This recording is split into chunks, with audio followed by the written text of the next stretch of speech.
Supreme Strife is here. The Pioneer event we did for it is now done, and we're gonna get into the tournament. This is gonna be fantastic as we roll through this over the next few weeks. So we're going to put together the guide. We're going to give you the March guide for Supreme Strife. Everybody's asking about it.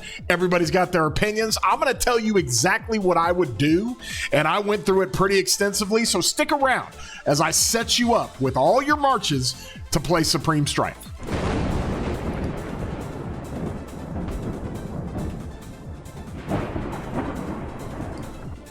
Hey everybody, I'm your boy War Daddy Chatsky. I put out videos all the time. And if you enjoy these videos, please throw a thumbs up on them, like them, and consider subscribing. Subscribing does not cost you anything.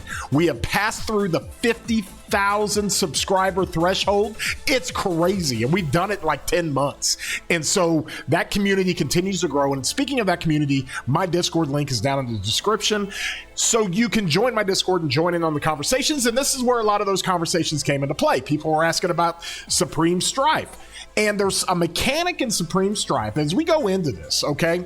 Supreme Strife is like a mini KVK. It's a 4-hour-long fight in a Kingsland, like a very condensed, acute version of Kingsland, okay? And your team gets put together, and you can run cross kingdoms. Like, you can invite anybody you want to your team and you can go play. Well, we've got our pack. These teams are called packs, okay? We've run through Supreme Strife. Everybody knows what it is. Everybody knows how it works. So now we're in the matchmaking phase of it, and we're going to go have a good time with it. And I think eventually everybody will get a chance to play this. This is brand new in the game, and so we'll get more and more opportunities for everybody to play, not just the 64 teams that they're planning on putting it in right now. But if you're looking at this and you're saying, okay, what's the dynamic of Supreme Strife? Well, you have certain things. You have certain buffs like KVK buffs. You have Crystal Tech, but not really Crystal Tech. You can't run 7 marches. You can run 5 marches.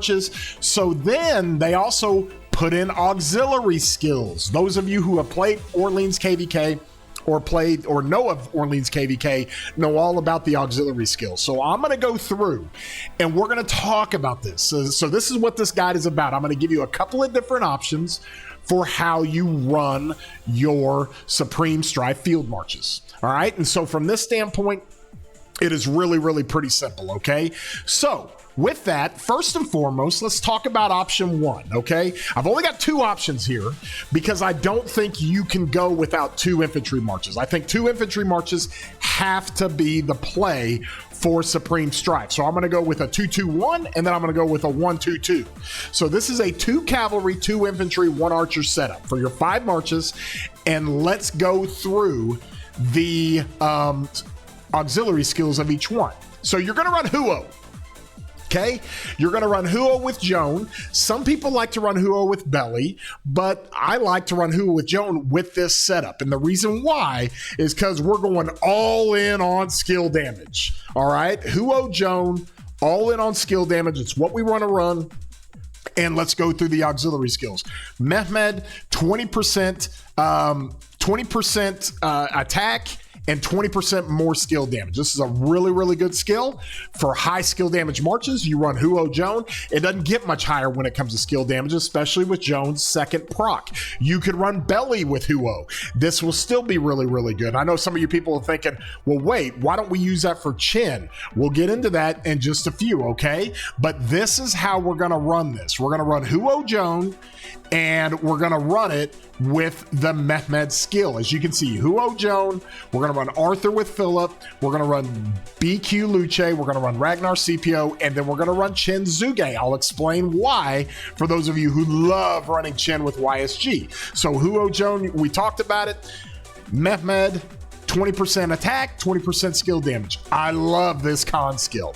Okay, there's all kinds of different ways that you can run this for cavalry. You can use the Saladin. Obviously, Saladin is really good. That does 30% less skill damage, and you do 20% more counterattack damage. You could also run a couple of other ones like Chandra if you have Chandra.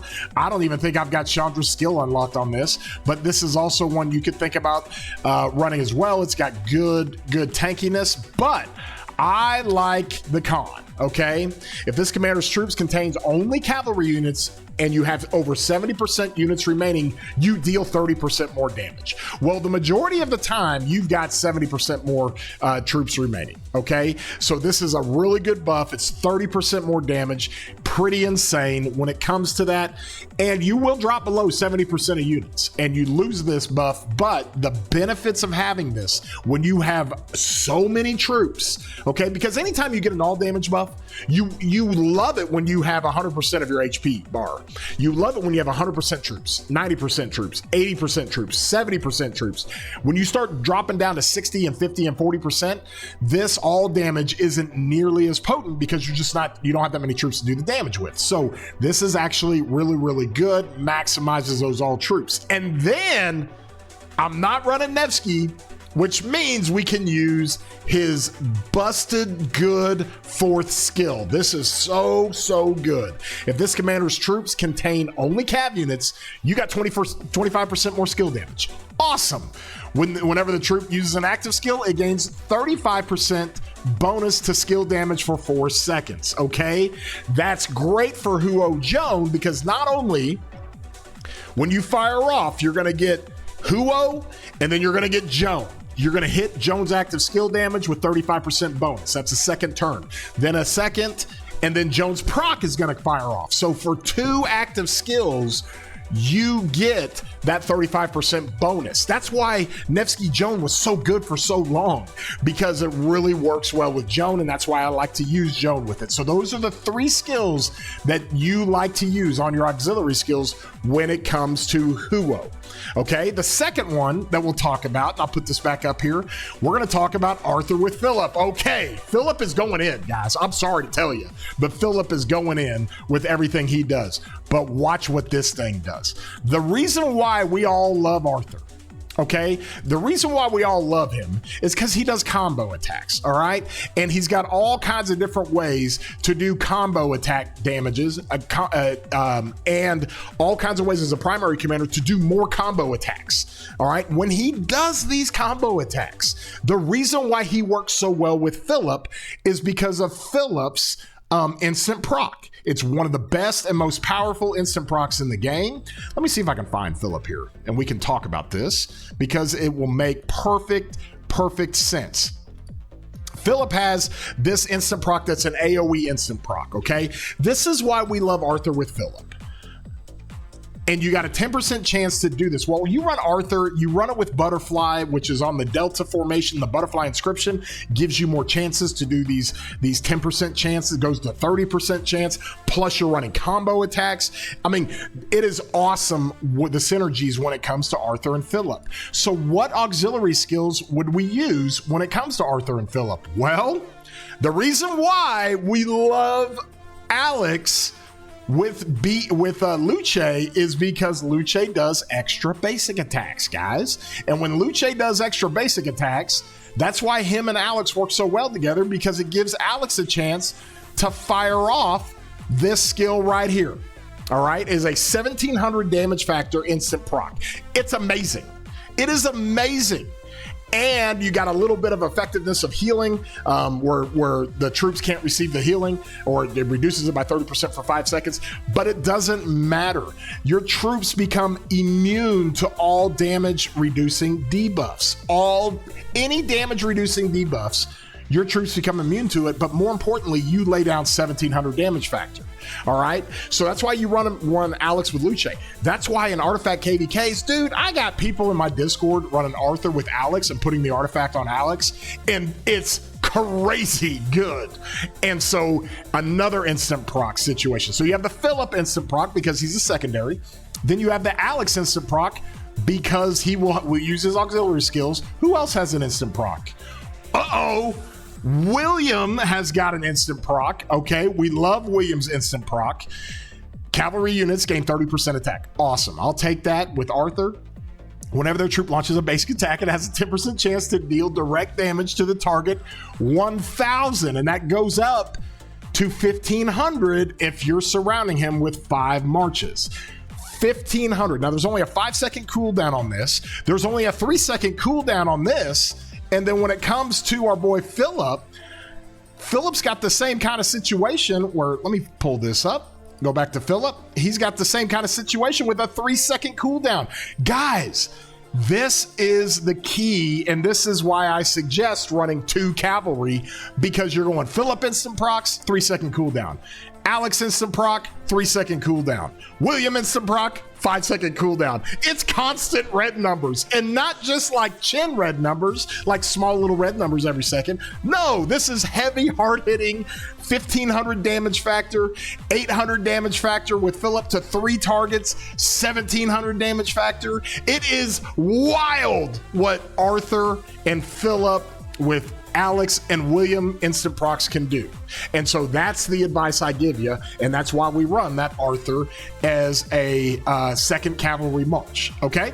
And so from there, oh baby, here we go. I gotta put this back on because I recently just did the skill reset on it. We are gonna bring in Bertrand, okay?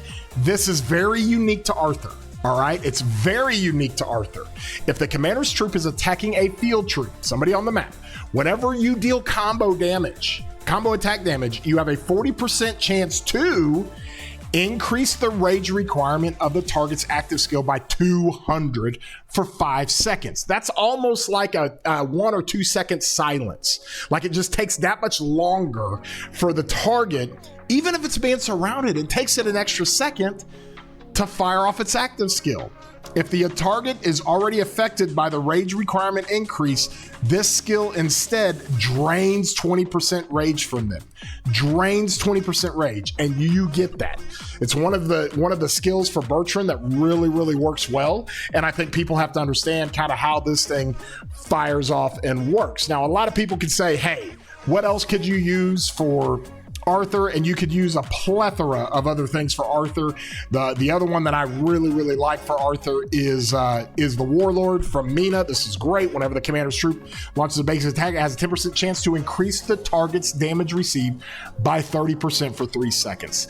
That is like a Belisarius effect. From the standpoint of all damage received by the target goes up 30% for 3 seconds. That's a really, really good skill to use. So you could use either or. A lot of people don't have Bertrand maxed or have his 4 skill maxed, but if you don't, you can always go use our boy Mina with the Warlord skill, one of the best skills in the game, and it's been that way for a long time. That's why when you're fighting HA, you see a Mina Bastion, you go for it because you know Warlord is great for that. So there's your 2nd Cav March setup and how you want to run it. Now let's get into the infantry, okay? This is where it gets wild.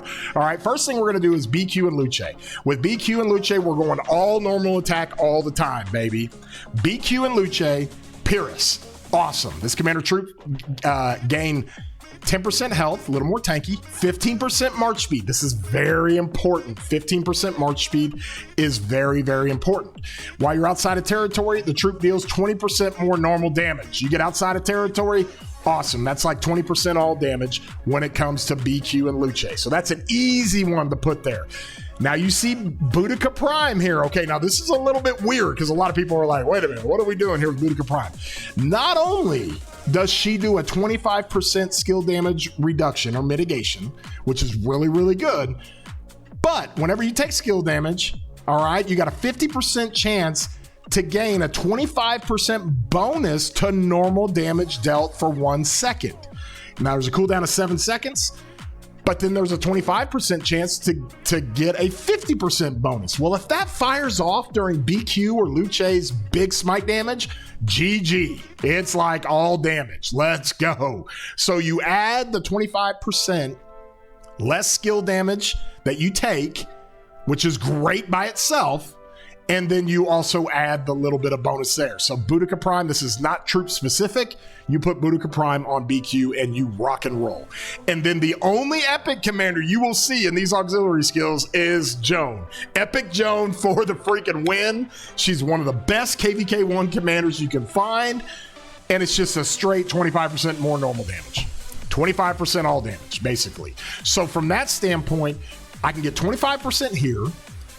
I'm gonna get another 20% here, and then I got a chance to run this up to 50%. That's 95% potential normal damage bonus for your Smite March. Holy cow, let's go. Tons of damage, and we're gonna go. And so from there, you wanna put the 4-piece set on him of infantry to get him more march speed, because you don't have any other march speed besides Pyrrhus. And that's one of those things you gotta look forward to when it comes to BQ and Luce, to keep it up. All right, so the second infantry march we're gonna get into, when we see this, Ragnar, CPO, baby, let's go. What are we gonna do with Ragnar? Okay, let's talk about this, because this is gonna change when we go to our other setup. Ragnar, first and foremost, we're gonna give him march speed, all right? But this is a great stat stick. The 60% stat stick, and when you get it for infantry defense and health, is amazing. Absolutely amazing.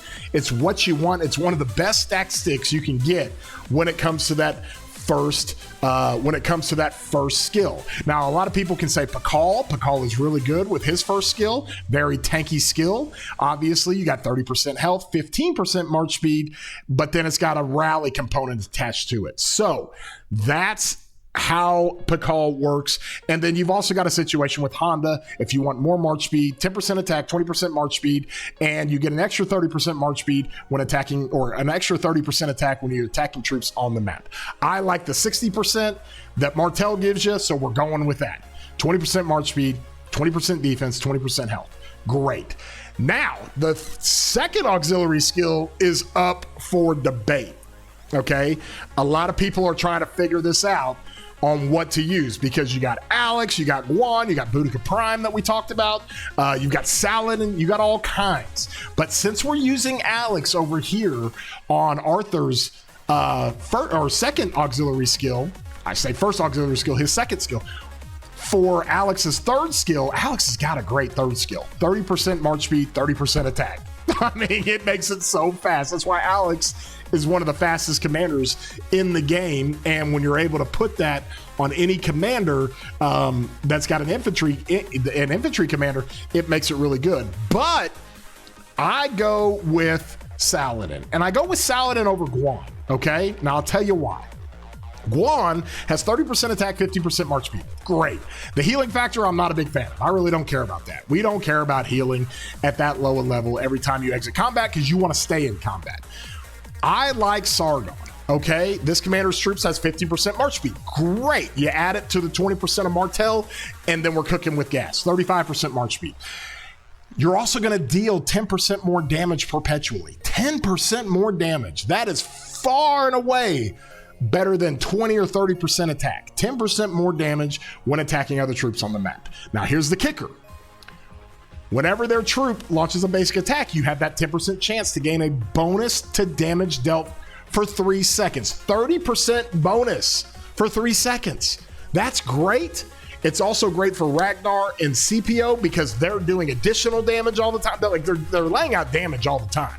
Now, you want that to hit for their big active skills, but you do maximize some value by having the additional damage of Ragnar that he's got here, the additional damage that CPO does. And so from that standpoint, this is really, really good when it comes to the third skill. It goes against the grain. A lot of people don't look at Sargon and see, holy cow, you can use this skill and get a whole bunch of value out of it. Okay, then the third one, and this will change just a little bit as we do different things down the road, but Flavius, okay? 10% flat damage. Great. Now, here's the kicker. Whenever you launch a basic attack against the target that is currently taking additional damage over time, it has a 100% chance to silence the target for 2 seconds. Okay, this is why Flavius works so good with Gorgo. Okay, it's why Flavius in any kind of, that's why like people used to laugh at me when I ran Flavius CPO in a garrison, especially right when Flavius came out. You'd run him in the pass or you'd run him in the fort. It wrecked things and it would silence like crazy because CPO has an additional damage factor. Okay, so with Ragnar CPO, you're running additional damage all the time. So you're actually bringing a silence into it. I love it. I love it. You're getting a 2-second silence on the field, which is great with the 10% more damage. So that's your Ragnar setup in this particular 5 March situation. Lastly, we have Qin, and I've opted for Zhuge. Let's talk about it. When you go Zuge and Qin, it's real simple.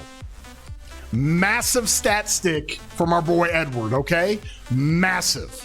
Now, you've already got a little bit of skill damage bonus from Zuge, and you got a little bit of March speed from Zuge. Well, 30% health and 30% March speed is what you want if you're running Qin.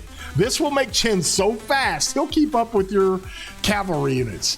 In addition to that, all Ramses, let's go. If this commander contains troops of only archer units, their troops gain 30%, or their troops take 30% less skill damage. Massive, huge damage mitigation that you take 30% less skill damage. But whenever you're hit with a basic attack, you're going to have a 10% chance to gain 40% attack, which helps Qin's production output every second because he's doing skill damage every second. And then you get 40% March speed for 3 seconds with only a 5-second cooldown. This fires off all the time, y'all. All the time when you're getting targeted and Qin gets targeted. All right, so now you're giving him even more tankiness and you're giving him a bunch of March speed. You give him a bunch of March speed over here. And then the whole reason why we love Qin YSG is because of YSG's 4 skill. 50% flat skill damage bonus. It's like 50% all damage for Qin. So if I can take the biggest value of YSG and then I can apply that to Qin Zuge, oh my God, we're cooking. So that's what you run when it comes to your 2 infantry, 2 cavs, 1 archer setup. You want to run Qin with Zuge. That's how it's going to work. Okay, so that's your first option. All right, so let me go to the next option. This is option number 2. It is a 1 cavalry, 2 infantry, 2 archer setup. Okay, now things might change a little bit. You're going to move Philip over to Zuge. You're going to run Qin YSG. You're going to leave Herman on the bench. Everything else is the same. However, Huo and Arthur are going to be paired together. Now, let's talk about Huo and Arthur because now we talk about the skill damage stuff.